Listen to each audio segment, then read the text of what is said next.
more surprising of Kevin James performances. Absolutely. The 2020 Becky, starring him. Is it 2020? Yes. This one is a 2020. Okay. Starring Lulu Wilson as well, who's also in Annabelle Creations. Okay. Ouija, Origins of Evil, and Deliver Us from Evil. Oh. Which I haven't seen the last two, but Annabelle Creations is one of it. I mean, it's a pretty good one. I wouldn't say it's one of the better of the Conjuring series, but Okay. it exists in the Conjuring series. So kudos to her for that.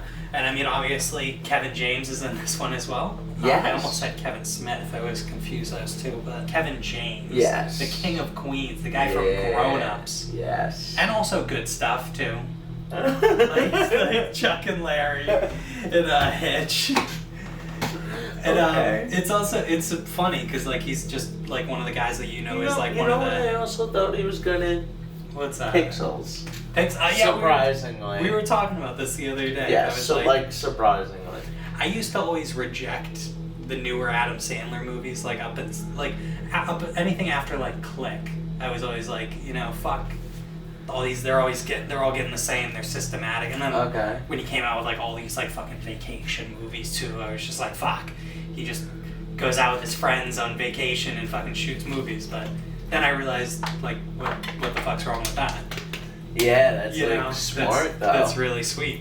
And then, watching them, I fucking like them. But anyway, Adam Sandler's not in this one. This is not Kevin James is. This is not a Happy Paul Madison Blart. production. Fucking Paul Blart, the zookeeper guy. It's also directed by Jonathan Milot and Carrie Murnian, who also, as a duo, directed Cooties and Bushwick. Cooties. Yeah, so, I mean, I haven't seen either of those. Me neither. And we also have, since Boyo is a big MCU fan, we have another guy from the MCU in, Fox MCU, in Robert Mallet, the guy who plays Apex. He's in Once Upon a Time in Once Upon a Deadpool and Deadpool 2. Yes.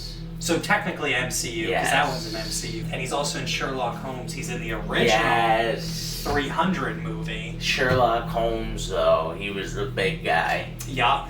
He was dope in that. I can't wait for that to come back. Yes. Third Sherlock Holmes movie coming in 2021.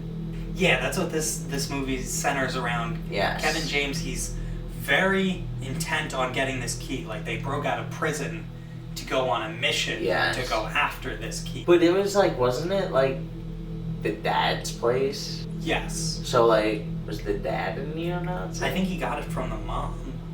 She got it from the mom. Or I don't know actually did they explain how she got the key?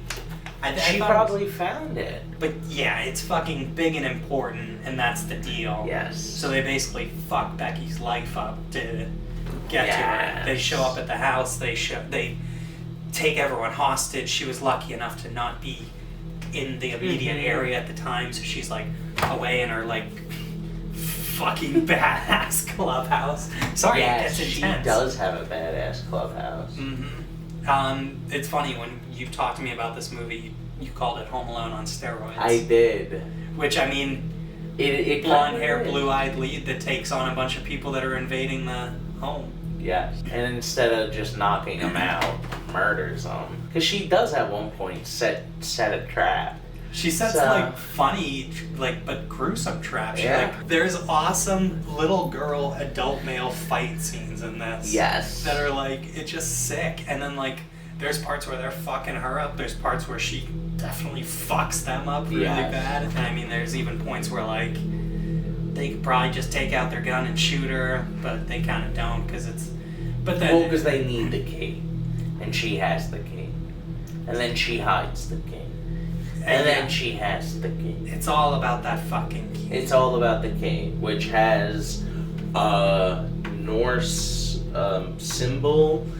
Some believe it to be like a symbol for Odin, and some believe it to be like a Germanic paganism symbol, and they were neo-Nazis, so... Yeah, I mean, the movie says it's R-rated, and it's fucking... definitely R-rated because they go all out with their effects makeup. There's a lot of really good blood gore scenes. Fucking Kevin James in his eye. Dude, that was so fucking badass. I can't say enough about how great Kevin James did in this too.